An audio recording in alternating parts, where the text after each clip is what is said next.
வணக்கம், என் பேர் ஷாம். நான் வந்து ஹேபிடேட் ஃபார் ஹியூமனிட்டி இன்டர்நேஷ்னல் எங்கள் கம்பெனி இதனோட மேனேஜர். எங்கள் ஆஃபீஸ் வந்து ஐஐடி ரிசர்ச் பார்க் சென்னையில் இருக்குது. இந்த event M sand innovation challenge award ceremony நடத்துறதான எங்களோட பார்ட்னர்ஸ் யாருன்னா start up Tamil Nadu, Kerala start up mission, அப்புறம் ஐஐடியோட ஜூரி மெம்பர்ஸ்லாம் இருக்காங்க. ஸோ என்னோட நோக்கம் என்னன்னா, எம்சாண்ட் ஒரு கட்டுமான பொருள். அந்த பொருள் வந்து டெக்னாலஜிக்கலி அட்வான்ஸ் ஆகணுன்றது தான் எங்களோட பேசிக் அப்ஜெக்டிவ். அதை நாங்கள் எப்படி பண்ணோம்னா, இந்த சேலஞ்சை த்ரோ பண்ணோம். எங்களுக்கு உறுதுணையாக இருந்தது பிராண்ட் ஹவுஸா அண்ட் ஸ்டார்ட் அப் டீம்.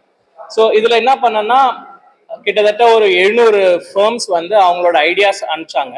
அதுலேருந்து 190 கம்பெனிஸை ஷார்ட் லிஸ்ட் பண்ணி இந்த ஐடியாஸ்லாம் எதில் ஒர்க் அவுட் ஆகும், ஃபார் எக்ஸாம்பிள் அவங்க பிஸ்னஸ் பிளான் எப்படி இருக்குது, அவங்களோட மார்க்கெட்டிங் அப்ஜெக்டிவ் எப்படி இருக்குது, அது வந்து இப்போ சில பேர் பிஸ்னஸ் பிளான் கொடுப்பாங்க, ஆனால் அது ஃபைனலாக எப்படி ரீச் ஆகும் எண்ட் கோலுக்கு,